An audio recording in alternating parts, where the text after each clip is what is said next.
I'm sorry. I've not been completely honest with you. I have to let you go. I know we just met, but you're just not right for me. And honestly, you put on a few extra pages. This other book, well, it's just a bit skinnier than you, with a lot of depth. I think it's just best if I leave.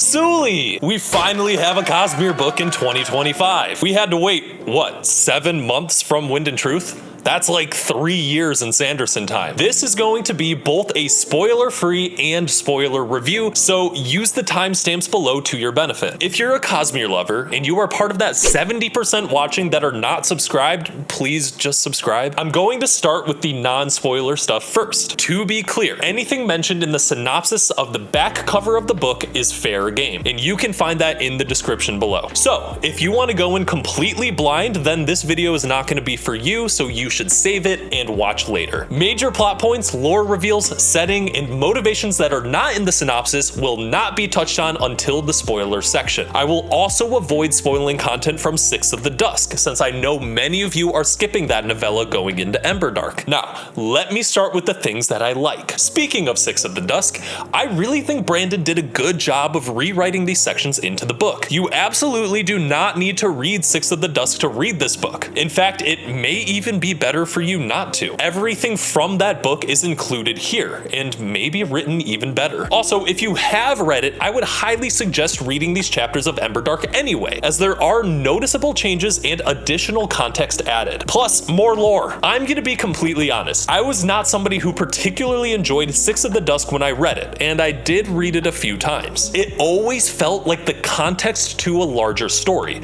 but without the larger story. Now, we have that story, and the Six of the Dusk sections work really, really well here. I was more invested than ever while reading it. Also, I think Brandon's writing was just better in these rewrites. So I guess we can talk about that now. Now, I'm not a literary expert. I have not read enough books from enough authors to have a sophisticated opinion on prose and other things of the such. I'm sure there will be plenty of creators breaking that part down better than I. Neither Kevin nor I were in the camp of Brandon's writing is washed after Wind and Truth. I think his prose is perfectly fine. It has not been distracting to me. This book is set in the future era of the Cosmere, so do expect more of this modern style of speaking. This book actually did remind me a bit of Skyward in this regard. Outside of the prose, I think the pacing of this book is great. It is a bit unique, and I will touch on that more later. There is the trademarked Sanderlanche, of course, and it starts about 85% of the way through the story. So onto the characters I liked. I really thought Dusk stole the show in this book. Again, I was not a big fan of this book previously, nor was I a big fan of his character, but man, this book made him work. I didn't expect to connect with the middle-aged jungle explorer who was being swallowed by the tide of progress, but here we are. After further consideration, I'm gonna make the claim that Dusk would be an Elsecaller. Feel free to disagree and debate this in the comments below so long as you accept that I'm correct. Additionally, I really liked the crew of the dynamic. They are diverse in many ways, and I think they play off of each other very well. I mostly liked Starling. I did not connect with her like I did with Dusk, and I'm gonna expand on that in the spoiler section. It was really cool to get the point of view of a dragon in this book, and there are plenty of insights given on this topic. I like her personality, and I like her character arc in the book, but it didn't all land for me like I hoped. Maybe it was because a lot of her perspective chapters spent time lore dumping, or maybe it was because she had to share the spotlight with a whole crew of characters. I don't know. I just struggled to connect with her. I think it's mainly to do with her internal conflict, but again, I'm gonna save that for the later discussion. While on the topic, there is another character that I was not the biggest fan of. They started off interesting to me, but then they quickly became shallow. I won't tell you who that is, but they are an antagonist, you could say. Now, world building. There's a ton of it. I haven't fully digested all of it yet, but this is a big lore book for the Cosmere. I have 10 pages of notes just on the lore from this book, and Kevin and I already have multiple video ideas lined up. We're gonna be theorizing and making connections for months after this one. There may be some points in this book where it feels like the lore drops are specifically there for the mega Cosmere fan, but the story moves on pretty quickly, and I never found it too distracting. Well, I was stopping to take notes, so maybe it was a little bit distracting. But if I didn't find it too obtrusive, and I was stopping for literally every lore drop, then you shouldn't find it too obtrusive either. This was my biggest worry for the book, and so I'm happy to say that most of the lore reveals feel natural. Finally, on a more personal note, I have never had a more vivid picture in my mind while reading a Cosmere novel for the first time. This one seriously played out like a movie in my mind while reading, and I think this is credit to Brandon's writing. Now for the spoiler section. You should click off now if you don't want any spoilers. Come back to this video when you're ready. Ready?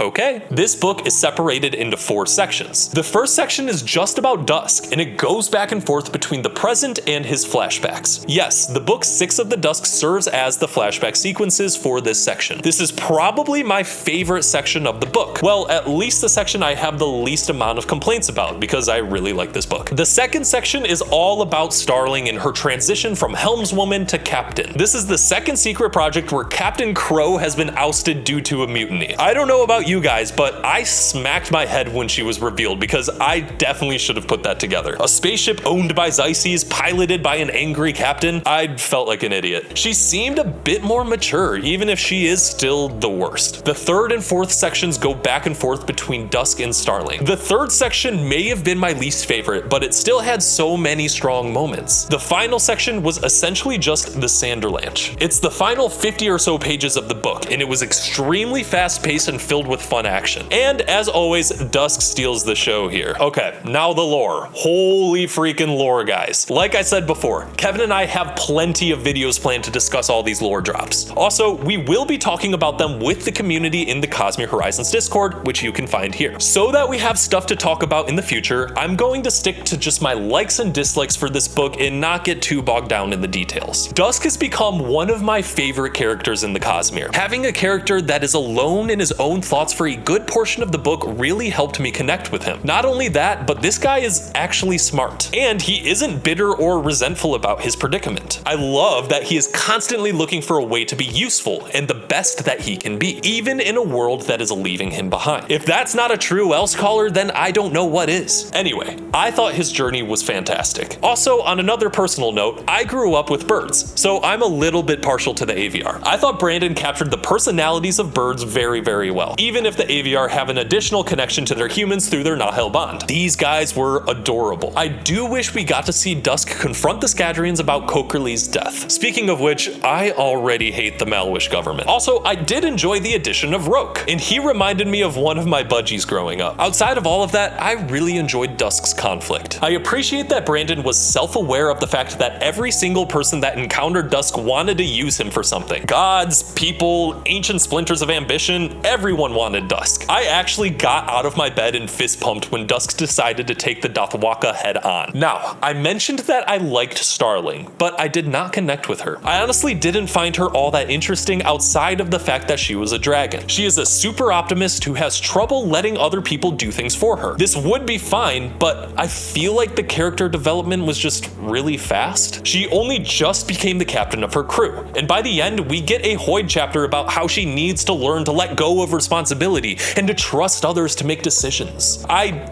really didn't feel like this was much of a struggle for her in the book outside of the one instance where she shot down a clearly bad idea. Her overwhelming optimism never really got her into trouble, and I didn't really buy the fact that she struggles to connect to people, considering her crew loves her the whole time and she was raised by Frost to care about mortals. At the end, she had a very nice scene with her crew when she broke down, but again, it just really didn't hit me that hard. Don't get me wrong, she wasn't a boring character, and I think she served well as an audience vessel, but she often just felt like the source of exposition, be it by her or her crewmates. Nas was great. I can't wait to talk about the new implications for Shades. Leonore was a fun character, and I particularly liked seeing her use both Malwish and Northern Scadrian curses. Gotta love globalization. Ed was a fun addition as an Arcanist, and yes, he was mainly just used for exposition. This was fine though, as this kinda was the point of his profession, and he wasn't an annoying character. Adatil was also great, and of course we have more to say about the Aethers in Aetherbound in the future, so stay tuned for that. Then there was Tzitzit. I mostly liked Tzitzit, but there was one part that bugged me. That pun was not intentional, but it had to do with the resolution with Chrysalis. I did not feel like his acceptance of her was earned at all. Maybe you could justify that this was because they were in the middle of a conflict and his own captain was willing to endanger herself for the crew, but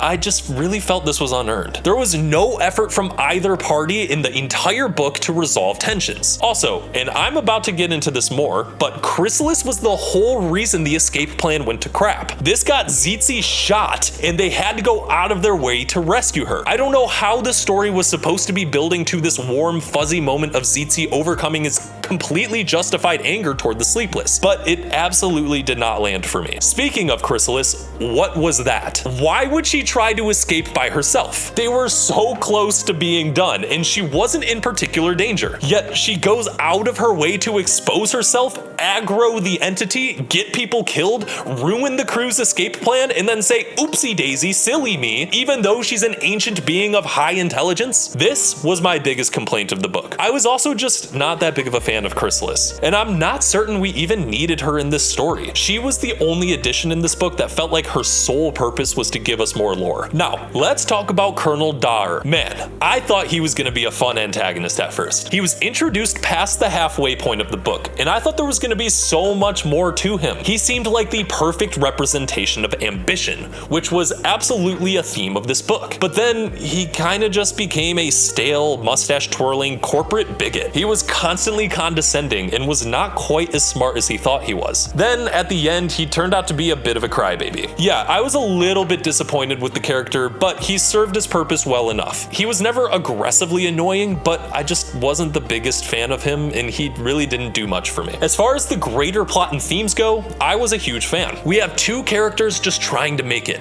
One character being left behind by technology, and another being held back by her morality. Oh yeah, Starling has power restricting manacles because she was exiled from Yolen and refused to sign a mysterious contract. I don't think this was ever resolved, unfortunately. Both characters struggle to connect to others, one because they are from an older time, and the other because they are essentially immortal, even though the book honestly didn't do a great job of portraying that connection issue. I think these topics were handled pretty well and maturely. The stakes were quite big, with the strategic location of Dromanod being fought over by big Cosmere factions. But overall, the story itself was pretty self-contained. This was far more of a personal drama than a world-ending action thriller. I mean, you have the whole Sanderlanche, but whatever. I wasn't sure what to expect going into this book, as even the preview chapters didn't give too much away with relation to the plot. So yeah, I mean, I really liked this book, and I'm looking forward to reading it again. If anything, we will have lore to talk about for a long time. With that, I'm gonna give you the Lightcallers rating for this book. I personally gave it an 8 out of 10 when I first finished the book, but that may have been because of how strong the book ends. I have revised my opinion a little bit,